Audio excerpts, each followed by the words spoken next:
The movie is set in the year 2061. The sun is going through a rapidly deteriorating phase and will soon turn into a red giant. This threatens to engulf the Earth's orbit within 100 years and consequently destroy the blue planet. In order to survive the destruction of Earth, human society has gone through a drastic change. Putting their differences aside, all the countries of the globe have been merged to form the United Earth Government, or the UEG. Since then, the UEG has initiated a daring project known as the Wandering Earth Project. The plan is to drive the Earth to its new home, the Alpha Centauri, which is a gravitationally bound system of stars and planets. Much like the solar system, it is 4.37 light years from the sun. The Earth is predicted to take around 20 years to complete her journey to this new solar system. Moreover, the project has deployed 12,000 enormous fusion-powered Earth engines built across the northern hemisphere. It has also employed torque engines along the equator to slowly propel the entirety of planet Earth out of the original orbit. At the start of the movie, a Chinese astronaut named Liu Peiqiang oversees the gravitational slingshot maneuver of Earth, which uses the gravity of Jupiter to assist propulsion. After completing his job, Peiqiang leaves for his next mission to the navigation platform, an international space station, leaving his young son, Liu Qi, and foster daughter Han Duoduo aboard the navigation. Liu's job is to help navigate the Earth along its interstellar journey. Several years pass by, and much of the human population has died out due to the multiple violent natural disasters. This includes gigantic tsunamis that occur after Earth's rotation is brought to a halt. Moreover, as the planet distances from the sun, most of the surface becomes frozen solid. As a result, the remaining humans are forced to live in vast underground cities built adjacent to and under the several Earth engines. 17 years later, it is the Chinese New Year of 2078, and Peiqiang and his colleagues are set to return to Earth after finishing their work at the International Space Station. Elsewhere, Peiqiang's son, Liu Qi, has now grown into an adult. He works as a machinist of heavy trucks. Most remaining humans, who now live underground, rarely get a chance to see life on the surface of the Earth, including Liu Qi. He's always wanted to go on a ride on the Earth's surface, but it's nearly impossible due to the catastrophic climate. However, one day, he decides to fulfill his dream one way or another. He illegally obtains 2 thermal suits and fake IDs. Liu Qi smuggles some special instant inflatable bubble capsules to a couple of local thugs in exchange for the goods, so he can see life on the surface himself. He also brings his little sister, Han Duoduo, along for helping him steal a truck's key and clearance pass of their grandpa, Han Jiang. It turns out Jiang works as a driver for the Wandering Earth Project. Later, when Liu Qi and his sister reach the surface, they are awed by the huge structure called Earth Engine, which is only one of the 12,000 scattered across the Earth. They then illegally requisition Han Jiang's heavy transport vehicle and drive around. At first, Liu Qi, being a novice driver, drives very clumsily and almost causes an accident, but soon he gets the hang of it and drives with confidence. However, the brother-sister duo are soon stopped at a nearby checkpoint and thrown into jail. Their grandpa Han Jiang learns about the development and arrives to rescue them. He tries to bribe the jail warden to free his grandchildren, but ends up getting thrown into the same cell as them. Meanwhile, on board the space station, Peiqiang is getting ready to return to Earth. It is his final shift, and it's exactly the same day the Earth is supposed to glide past Jupiter and accelerate to achieve the necessary speed of flying out of the solar system. However, things don't go as planned, and as Earth approaches Jupiter to make use of a gravity assist, unexpectedly, Jupiter's gravity becomes irregular. The spike in tidal force causes devastating earthquakes on Earth, which disables many Earth engines across the globe. As a result of this, the underground cities are crushed, while others are drowned by lava, killing hundreds in the process. To make matters worse, Jupiter starts exerting tremendous levels of gravitational force on Earth. This means that the 2 planets will collide very soon. Amidst the chaos, Liu Qi, his sister, and Han Jiang manage to escape the prison with a fellow inmate named Tim. After getting out, Jiang finds his heavy truck, takes his grandchildren and Tim in, and starts driving like a pro. He avoids large buildings, rocks, and other structures on the way. Jiang's plan is to take everyone to another underground city. Elsewhere, as the navigation platform is on its way to Earth, its main computer AI, the Moss, warns everyone that the space station will soon go into low energy mode. Hence, all of them should go into hibernation. However, Peiqiang, who is adamant on meeting his family, requests for some time and calls his father, Han Jiang. On the call, he learns about their imprisonment and the subsequent earthquakes. He also finds out that his family is in a truck, so he directs them to the nearest bunker. After that, he goes to his quarters and prepares to hibernate. On the other hand, Han Jiang's truck is intercepted by a rescue team of of elite Chinese soldiers who are on an emergency mission led by Captain Wang Lei. They demand the truck to transport a precious cargo called lighter core, which can allegedly be used to ignite the Earth engines. They want to use the lighter core to restart the O1 Earth engine in Hangzhou. As expected, Han Jiang is not happy about the order, but he is forced to oblige. Soon, Pei Qiang learns about the new development and requests Wang Lei let his family go into a bunker. However, the latter replies that he can only let them go after Han Jiang helps them complete their mission. Left with no choice, Han Jiang drives them to Shanghai, where a huge tremor has torn open a long gap, showing the old city covered by ice. As the truck goes into the gap, Han Jiang tells stories about his memories in the city. A flashback shows thousands of people frozen solid in the ice, and it's revealed that Liu Qi's sister was among the few survivors, and she was adopted by Han Jiang. As the old man continues narrating the story, suddenly, a second tremor hits, and cliffs on both sides of the gap start collapsing. Everyone abandons their vehicles and rushes to the tallest building of Shanghai. Sadly, the devastation has only just begun for the group. As they climb through the building, everything starts moving violently. They try getting to a safe location with the lighter core, but things do not go as planned. Because of the heavy tremors, the team loses a soldier, whereas Han Jiang is isolated on a separate floor. When the old man realizes that his oxygen is running out, he opens his helmet and freezes himself to death. In the next scene, Liu Qi confronts Wang Lei and blames him for his grandfather's death. In a fit of rage, he also attacks the captain, but gets easily overpowered. After the scuffle, Liu Qi declares that he will no longer be a part of the mission. Left with no choice, the elite team carries the lighter core themselves and marches towards the Earth engine in Hangzhou, while Liu Qi, his sister, and Tim start heading back home.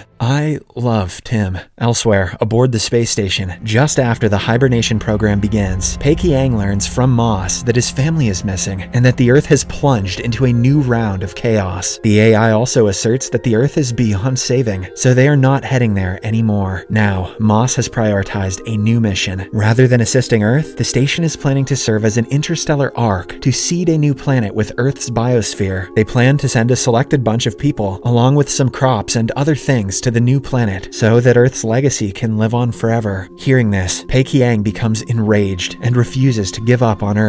He then tries to break out of the forced hibernation, but just then, Moss wakes up the other members of the team to rectify the situation. But surprisingly, a Russian teammate, Makarov, decides to help Pei Qiang. The two of them blow open a hatch closest and fly out into the vacuum. To reach the control center, Makarov sacrifices himself and pushes Pei Qiang towards a moving arm. Fortunately, the plan works, and Pei Qiang gets hold of the control center. Back on Earth, Liu Qi and his companions find a crashed plane with a truck intact. Inside, they meet the sole survivor, Li Yi, who is a crazy genius. Yi reveals to them that Jupiter's gravity is sucking Earth's atmosphere to such a degree that the air is too thin even to fly a plane. He also tells the group that there may still be hope for people on Earth, but for that, they need to rescue a gigantic torque engine in Sulawesi at the equator. Hearing this, Liu Qi gets riled up, but at first, he decides to save the Earth engine in Hangzhou. In the space station, Pei Qiang gets into the computer room and tries to override Moss, but the AI informs him that it is merely carrying out orders authorized by the United Earth government. Meanwhile, outside of Hangzhou, the elite team finds out that the whole city is lost to the lava. The Earth engine there is damaged beyond repair. Soon another man dies in the mission, and with this, the team starts contemplating on whether to continue the mission or not. In frustration, a female soldier shoots at the lighter core and breaks it, prompting the captain to almost kill her for it. Just then, Liu Qi and his group show up in the truck, and Liu Qi tells the elite team about the torque engine at Sulawesi. This intrigues Wang Lei, and he agrees to help Liu Qi and his group in their mission to Sulawesi. When they almost reach Sulawesi, they learn that some other teams had successfully repaired the engines before them. However, the combined thrust of the engines is no longer able to divert the trajectory, with Earth approaching Jupiter's Roche limit. In the space station, after Moss explains to Pei Qiang that all rescue missions are useless, it opens a channel to Earth and broadcasts to everyone that they have only 7 days until the Earth gets torn apart. Hearing the bad news, Liu Qi becomes becomes devastated and reveals that they actually have only one day to live because Jupiter is sucking their air at a tremendous rate. Later, as a heartbroken Liu Qi is staring at the massive planet, an idea suddenly strikes his mind. Since Jupiter is composed of 90% hydrogen and it has been sucking a lot of oxygen from Earth lately, a tiny spark can ignite the entire planet. With the impact from the ignition, Earth can be blown away to a safe distance. Liu Qi immediately shares his plan with the genius, Yi Yi, and surprisingly, the latter likes it. Soon, they hack the Sulawesi engine and concentrate its power to fire a plasma beam tall enough to ignite Jupiter. The group overcomes various challenges and are able to reconfigure the engine to carry out the plan, but are unable to push the firing pin of the engine to ignite it. Left with no options, the captain, Wang Lei, calls the nearby rescue workers to help. I thought he was going to sacrifice himself. But everyone ignores him. That's deserved. Just then, Liu Qi's sister, Han Duo Duo, realizes that she can make an emergency call to the space station and ask for her father's help. She contacts Pei Qiang and briefs him about the plan, but Moss reveals that some Israeli scientists already had this idea, and the chance of success is 0. Nevertheless, Pei Qiang still calls the UEG and pleads for authorization. The UEG refuses to send in backup, but lets Duo Duo broadcast her message to the remaining rescuers. With this opportunity, the little girl delivers an emotional speech, which warms the hearts of people all across the world. Probably not as much as that lava did, though. And in no time, several rescuers arrive at the scene and start helping the group to push the giant pin. In the next scene, Liu Qi finally gets the machine unstuck. Now, everything is ready except the launch program. The main technician, Yi Yi, is badly injured by falling rocks, but he somehow manages to put the right cable in the socket. At last, the program finally gets uploaded. The torque engine shoots a straight red light toward the giant eye of Jupiter, but the power cannot reach the ignition area. It is short by a mere 5,000 kilometers. Pei Qiang, who is also witnessing all of this, suddenly remembers that his space station has 30,000 tons of fuel, which should generate 5,000 kilometers of flame if ignited. He explains the plan to Moss, but the AI declines and instead locks the system. Moss is a dickbag. Enraged, Pei Qiang burns the main computer and takes charge of the space station. He then steers toward Jupiter at a high speed and collides. In no time, Jupiter's atmosphere starts burning, and Earth is pushed away by the impact. But sadly, the impact also releases giant impact waves, which start ravaging Earth. Amidst the chaos, Liu Qi finds his sister with Tim. Just then, the impact wave hits and sends everyone flying. No, not Tim. Tim holds onto a pipe, but Liu Qi sees his sister dropping down, so he falls towards her. In the air, he heroically catches her and deploys an instant bubble capsule, which saves both of their lives. However, the fall breaks Liu's helmet, and he slowly passes out. Before he closes his eyes, he sees that the Earth survived the ordeal. The movie then fast forwards to 3 years in the future, where Liu Qi has become a driver and has earned everyone's respect. Well, I would goddamn hope so. Moreover, the engines have resumed working, and humanity is heading in the right direction to restore its past glory. Thank you for watching. Subscribe us for more videos.